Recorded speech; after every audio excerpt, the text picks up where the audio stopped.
Mana menurut Ricky? Ibu Fajar. mau Ya, bertanya, ya silakan nama saya Fajar Fajar ya. Bu. Ya, Misalnya proyek yang harus dikerjakan 1 tahun, tapi dibikin cepat gitu gara-gara kejar target ya Bu ya, jadi 6 bulan misalnya. Di situ kan pembuatan misal proyek itu kan ada para ahli juga ya kayak teknik sipil, teknik industri dan lain-lain. Apa mereka tidak memikirkannya gitu Bu? Apa sih yang terjadi kalau misalnya proyek itu dibikin cepat gitu Bu? Otomatis pekerjaan jadi jadi jelek gitu Bu. Goreng naon jar Apakah goreng nggak cau. mikir? Goreng bu. Sunda Goreng nak naon jar keluar goreng Bu. cau hanet.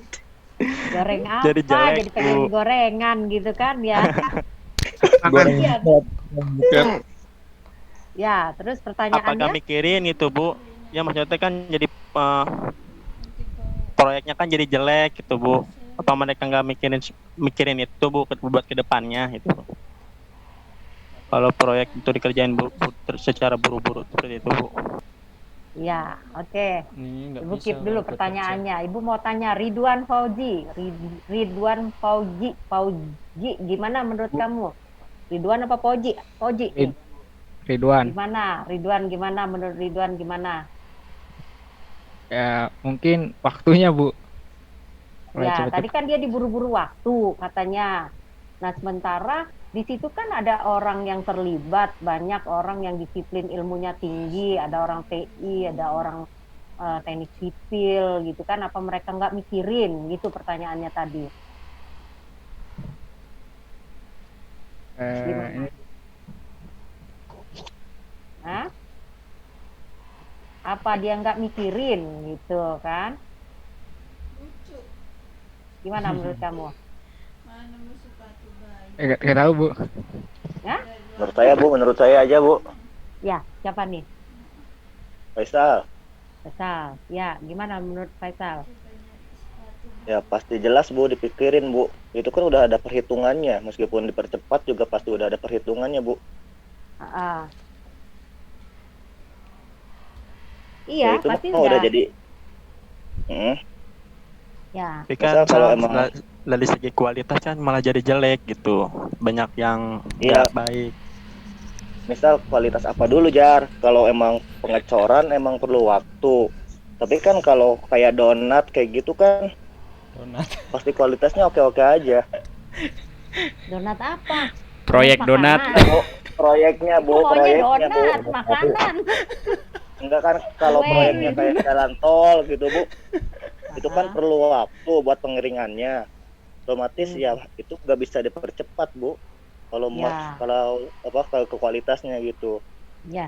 Kalau menurut saya. Coba kalau misalnya proyek jalan tol kan memang proyek besar gitu kan ya. Nah, Mm, coba kalau kita perhatiin aja proyek-proyek pembangunan apa jalan-jalan itu, tambal nambel-nambel jalan, apa yang gorong-gorong digali. Itu kan yang sering kita lihat kan di jalan-jalan perumahan, kemudian di jalan-jalan raya. Sering kan kita lihat ya. Nah, itu iya juga kan banyak Bu. kan kita sering perhatikan, Iya. itu kok Iya kayaknya nanti ya. perasaan baru Mau dikerjakan, tapi kok udah rusak berangkatnya lagi, sore terus aja ya. dibikin lagi gitu kan. Nah, itu kan nggak Mm, mungkin kalau yang orang pekerja itu kan mereka hanya sebagai pekerja saja, bukan yang sebagai bagian dari manajemen proyeknya gitu kan ya. Nah, kalau iya iya. menurut ibu, kalau menurut ibu itu mereka pikirkan jar, cuman memang ada banyak hal di situ ya. Kalau misalnya waktunya memang diburu-buru, misalnya kalau di jalan itu kan harus cepat ngerjainnya, karena kalau nggak cepat kan mengganggu apa aktivitas orang yang Aktivitas. lewat, bisa bikin macet gitu kan ya. Nah, akhirnya harus buru-buru dikerjakan. Konsekuensinya apa? Nah, biaya bisa jadi biaya yang dikeluarkan juga lebih besar ya. Nah, yang tadi Ibu jelaskan ya, kalau misalnya waktu dipercepat, biayanya otomatis dipercepat. Nah, soal kualitas, kualitas ini jangan berpikir hanya kalau Jangan misalnya gede-gede biayanya udah oke, dulu. orang yang ngerjainnya udah banyak, biayanya sudah 2 kali lipat, Andamu kan gede banget. kualitas kemungkinan bisa bagus Itu gede ya, banget. kemungkinan bisa bagus ya. Tetapi kalau misalnya Enggak yang kayak proyeknya andamu gede banget asal-asalan, kegedean biayanya maksudnya. dikorupsi, misalnya kayak gitu, waktu pengerjaannya cepat.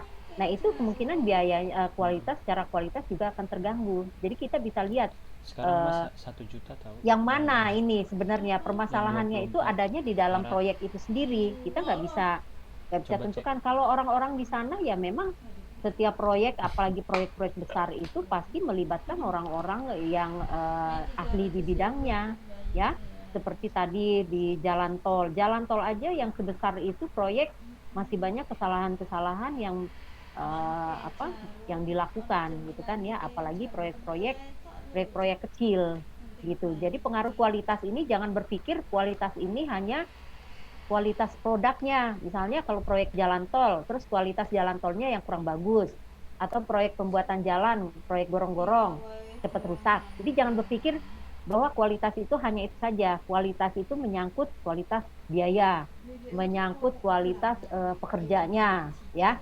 Jadi itu yang dimaksud kualitas di sini. Makanya kenapa harus harus ada keterkaitan ketiga bagian ini. Ya kalau waktu dipercepat, ya otomatis biaya juga meningkat, otomatis ruang lingkup pekerjaan juga meningkat. Intinya seperti itu kalau mau mendapatkan kualitas yang baik. Tapi kalau waktu dipercepat, biayanya tetap dan kegiatannya tetap, apa yang terjadi? Kualitasnya pasti tidak sesuai dengan yang diharapkan. Jadi gitu. Benar nggak, Jar? Faisal? Bener Bu, betul Bu, Bisa, setuju Bu. Benar Bu, ya. Kalau Betul, betul. kalau nggak benar nggak apa-apa disanggah aja gitu, atau bisa kasih contoh yang lain gitu. Enggak. Bu, Kuliahin kok kalau aku gini nganggo Bu, surat nih. kalau ngelihat Hah? proyek itu dikorupsi, ngelihatnya gimana ya Bu? Selain dari hasilnya yang kurang baik gitu Bu, apa Tanya sama misalkan KPK kayak gini deh. Bu, kayak gini Bu, misalkan proyek jalan itu kan sering rusak Bu, itu tuh Ya. anggarannya yang kecil, apa emang dikorupsi, apa gimana ya Bu? Dari Ya, pelebaran jalan itu saya perhatikan cuman paling sedikit-sedikit gitu Bu. Ya, ya. Itu sih kita nggak tahu ya, itu internalnya, dan Ibu tidak bisa juga memberikan statement itu apakah itu memang dikorupsi atau memang anggarannya yang sedikit ya. Kita nggak tahu itu, yang jelas pasti ada hal yang tidak sesuai ya, ada ketidaksesuaian di dalam proyek tersebut. Itu aja sih intinya. Nah, ketidaksesuaiannya itu apa? Kita nggak tahu. Yang tahu adalah mereka, dan kita tidak punya wewenang untuk menangani atau mencari ketidaksesuaiannya di mana. Seperti itu. Karena kita hanya bukan bagian orang dari proyek tersebut. Tapi kalau misalnya kita pemakai jalan, ya kita hanya sebagai pemakai jalan. Kalau tidak puas ya tinggal kita melaporkan saja. Itu aja sih intinya. Ya, Sal. Oh iya Bu. Ya, Halo Bu, Hmm. ini Ya. sambungan pertanyaan dari Faisal Bu.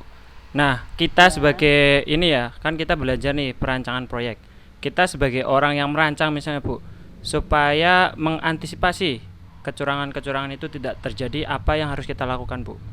Misalnya semacam kita menempatkan pengawas atau bagian QC lapangan dan lain sebagainya, dan yang lainnya itu apa Bu, supaya kayak dikorupsi, terus spek material yang tidak sesuai, itu semua bisa dihindari. Apa yang harus kita lakukan Bu?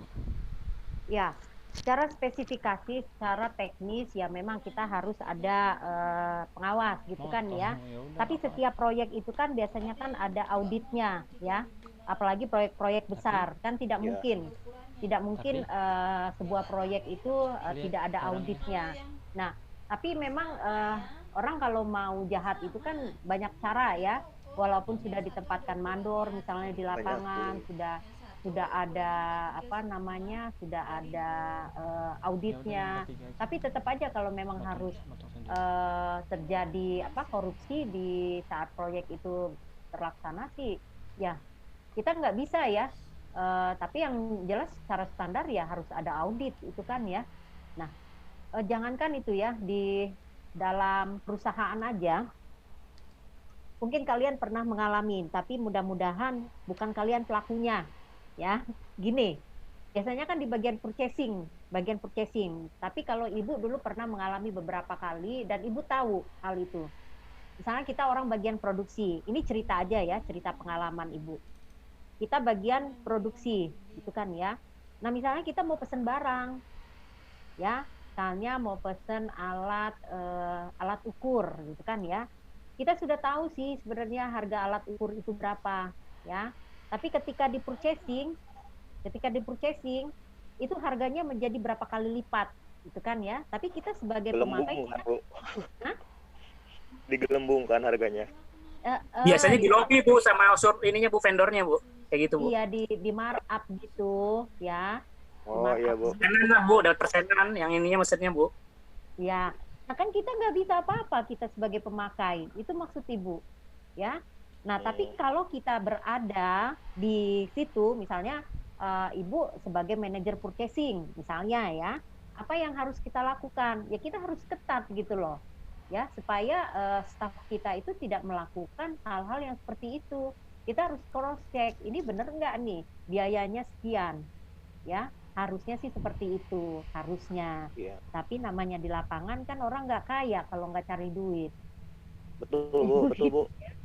Nah, Betul. jadi kenapa di kampus itu perlu seperti ini ya, pelaksanaan. Kenapa harus jujur di awal gitu kan ya, diajarin untuk belajar jujur seperti itu ya, kalau di sekolah, di kampus. Karena memang ketika kita bekerja, itu godaan itu semakin banyak. Kita tidak ada niat sebenarnya, ya, nggak ada niat sama sekali. Ibu mau cerita di sales ya, apalagi di bagian sales marketing di ujung tombak perusahaan. Nah, sekarang yang Ibu alamin itu sebenarnya banyak hal yang tidak sesuai dengan hati nurani lagi, ya.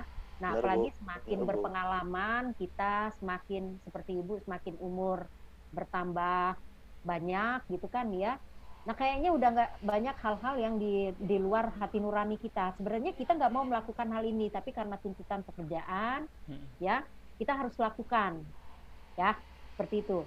Nah dari kantor misalnya kalau perusahaan asing itu mereka itu sangat ketat dengan hal-hal yang KOD itu kalau di sales itu istilahnya komisi orang dalam gitu ya.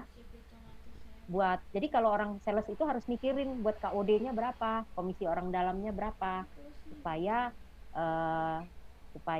barang kita itu bisa dibeli, bisa dipakai, kira-kira begitu.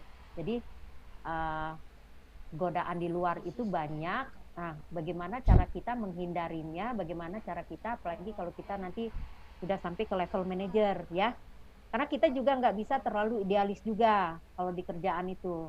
Percaya deh. Kalau kita terlalu idealis juga nanti tidak bisa terlaksana, ya. Betul, Bu. Betul. Kadang seperti itu. Kita dikejar target oleh perusahaan harus menjual, sementara kita juga harus memikirkan komisi orang untuk orang dalam. Nah, bagaimana caranya? Ya udah menaikkan harga, ya. Padahal harganya cuma segitu, tapi karena dan itu disepakatin, itu kan ya, dengan calon pembeli, ya. Siapa tadi? Yoga ya tadi yang nanyain Ibu. Siswanto Bu. Bukan, yang nanya Ibu Dexon mobil tadi siapa tuh? Ya. Nah, jadi itu yang terjadi kalau di dunia sales. Makanya kita harus ini ya, itu kerjaan operasional sehari-hari, apalagi proyek gitu. Ya, makanya nanti kita belajar bagaimana mengendalikan diri juga ya. Bagaimana kita seorang manajer, nanti kita pelajarin ya. Nanti ada sesi berikutnya yang mempelajarin tentang manajemen manajer proyek itu harus bersikap seperti apa. Gitu ya, Siswanto. Jadi itu saat ini ya Ibu hanya bisa cerita seperti itu. Oke, Bu. Ya, Robi yang bilang ya. Hadir Bu, hadir. Ya, itu Ya, Bu, pengalaman Robi, Bu. di lapangan yang memang kita nggak bisa. Makanya kenapa Bu ini jadi akhirnya udahlah pengennya jadi ngajar saja gitu kan, karena banyak hal-hal di lapangan itu kayaknya udah nggak sesuai lagi dengan kita. Betul, Bu. Tapi Saya kalau pernah biasanya ngalamin kalau betul, Bu. harga yang melambung kayak gitu, Bu, manajer yang teliti langsung cari pembanding gitu. Kalau pembandingnya biasanya jauh harganya singkirin, nggak pakai Iya. subkon itu. Digituin Bu Iya, biasanya Bu betul. kalau manajer yang teliti. Iya. Sebenarnya itu udah standar perusahaan, itu nggak boleh vendor itu hanya satu aja, penawaran hanya satu. Harus Penawaran 2 apa itu 3. bisa 2 atau 3. Itu Iya, standar betul, Bu. perusahaan ya. Jangan. standar perusahaan Cepet habis seperti itu. nanti Ya, baterainya. gimana? Gimana? Tadi ada yang mau ngomong lagi kayaknya? Ya. Ya. Oke, kalau enggak kita lanjut. Tapi kayaknya seru nih kelasnya nih. Pertanyaannya memancing. Oh ya kelas D Bu gitu Bu. Siswanto pertanyaannya memancing. Mancing keributan. Belum Bari yang nanya Bu. Ini baru Siswanto belum Bari yang nanya Bu. Luruskan. Udah Bari yang nanya, beda lagi Bu. Beda lagi ya. Keluar semua deh unek-uneknya ya. Tapi hati-hati sama Sarip Bu, dia ini suka godain dosen. Oh gitu. Godain apa dulu ini? Kalau godain dapat nilai gede, wah, ini harus ini nih. Harus dipelajari. Cuan rip. Yang penting cuan rip, cuan. Mana ada Mase. Loh kamu Kalau jangan ya. bohong-bohong. Ya, kalau udah kerja yang Udah penting masuk cuan tuh. Oke, kita lanjut ya. Nah, timbulnya suatu proyek gitu kan ya. Kira-kira apa saja ya yang menyebabkan adanya proyek begitu kan ya. Kalau kita lihat ini yang pertama adalah dari rencana pemerintah. Itu Ya. udah 50. Pemerintah itu kan banyak sekali kan memberikan proyek-proyek ya, menjalankan proyek-proyek. Sambil pakai power bank. Iya kan? Penuh. Proyek-proyek besar itu Iya, berasal Bu, dari pemerintah banyak. kan. Banyak banget. Nah itu timbulnya proyek itu karena adanya rencana pemerintah, proyek pelebaran jalan, proyek pembangunan perkotaan, pembangunan pedesaan dan segala macam itu banyak sekali. Nah yang kedua dari klien langsung ke konsultan, ya, dari klien langsung ke konsultan atau kontraktor. Maksudnya gimana nih?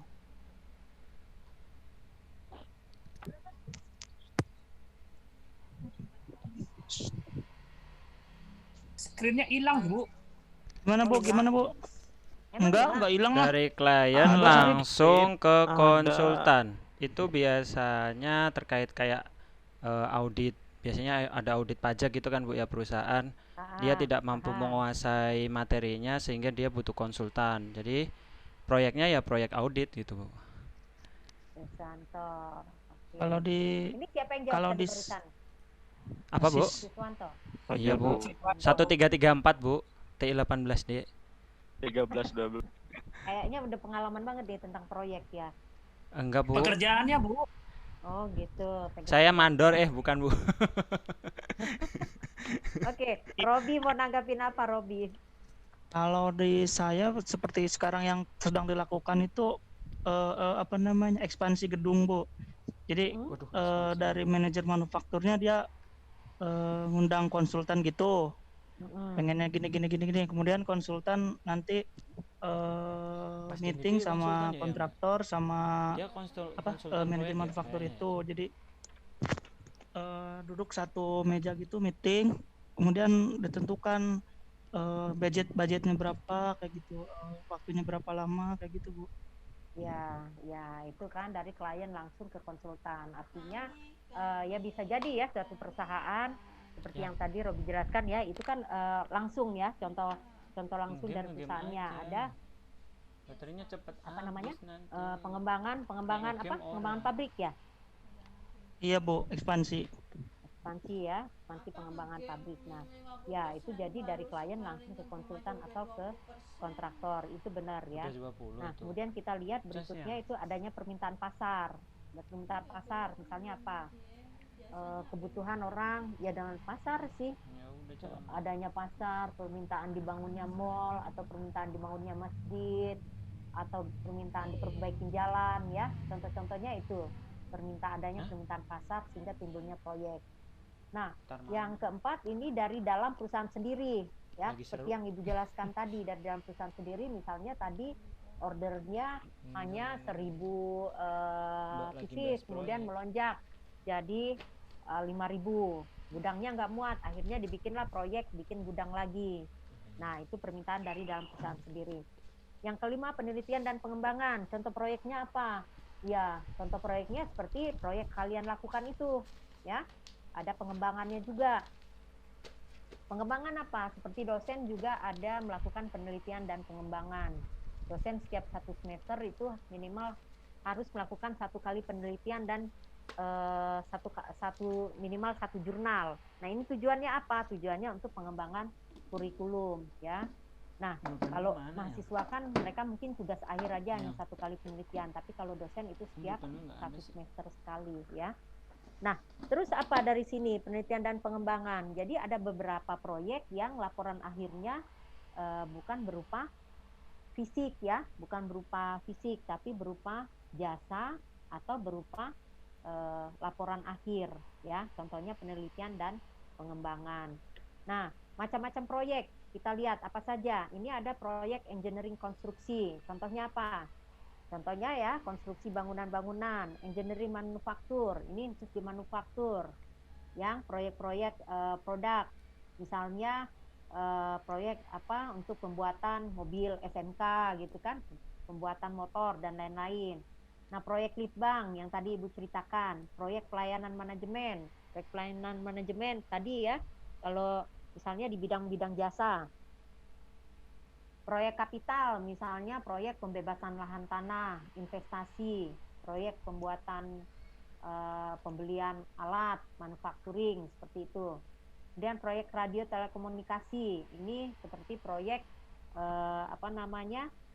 pembuatan satelit telekomunikasi ya.